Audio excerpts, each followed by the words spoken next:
Welcome to Friday. Uh, Still in Genesis 1 as we're kind of doing our looking through from Genesis to Revelation and the story of the Bible as trying to get into the minds, the circumstances of the original receivers of this message to help us shape how to view it for us today. The Bible was for us. It is written for us by God. Every generation, every culture, every era, but it is not written to us originally. It was written to, in the case of Genesis, 12 tribes in a desert. These were the original receivers of the very core, the essence of what we call not just Genesis, but Genesis through Deuteronomy. Today we're going to look at, in a sense, 5 days of creation, because again, I just want to highlight a difference of questions. We today in North America, we live in a scientific culture. We've been wrestling with questions of science and faith for over 100 years, if not more, probably two if you go back to Europe and the Enlightenment as well, 300, 250 years. And we are so used to reading and hearing that Genesis 1 is about the science of how God created. That's not how an ancient Israelite would have heard of it. That idea is not a live question in that culture, in that era. The concern, again, of ancient creation stories was who ordered creation and for what purpose, who's in charge, what it's there for, what it's intended to do. Is it for me or against me? These are the questions that ancient cultures were wrestling with. And Moses is answering for Israel. This is Yahweh's story. This is the God who has rescued you from Egypt. This is what he is like. This is what he has made you for. This is what he has made creation for. How God created Israelites in Moses' day, that wasn't high on their list of concerns at all. And so what we see in the first 5 days is God structuring, ordering creation. Sky and time, dry land, stars. There's the words that God separated, creating boundaries where there would be safe place or ordered space.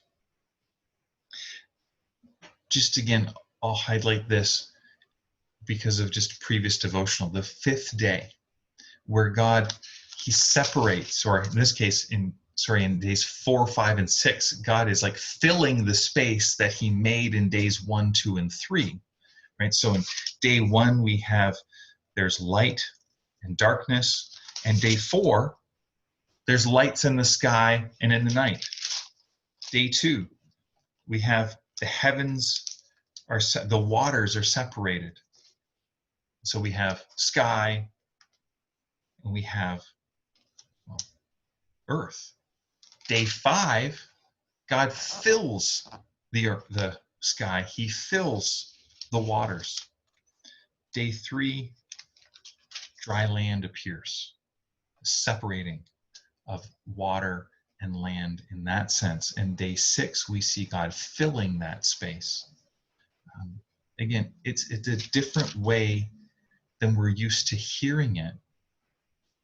But days 1 to 3 are God creating space and ordering it and making it possible for them to be filled. Days 4, 5, and 6. Day 5. Again, I mentioned before, waters in ancient cultures, deep waters, the seas, and the creatures in them were viewed as, again, threats to order, threats to security, safety. And in Genesis, the story is God made those creatures. that's a little bit unique. In other creation myths, the creatures of the sea were what the gods had to fight and battle and defeat so that order could be established and security could happen. Not in the Bible. This is a part where it is very different. It is unique to the creation myths as far as anything I've read. It's God, his power is preeminent.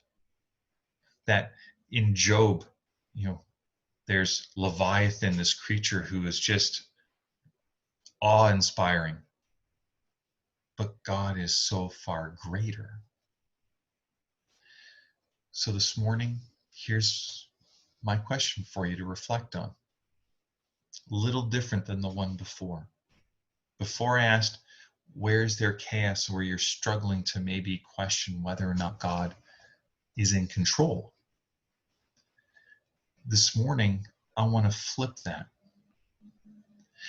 And I want to encourage you to spend some time today not asking yourself whether or not God is in control, but praising God that he is in control, thanking him,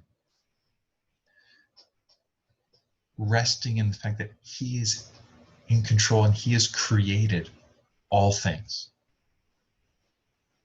And because of that, what he says about you, you can trust. And I know this, God loves you. He is for you.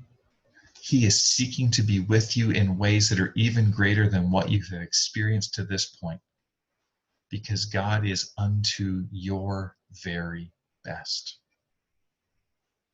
How do we want to respond to that God today? Praise, absolutely. Obedience should be. Not because he demands it, but because he's worthy of it.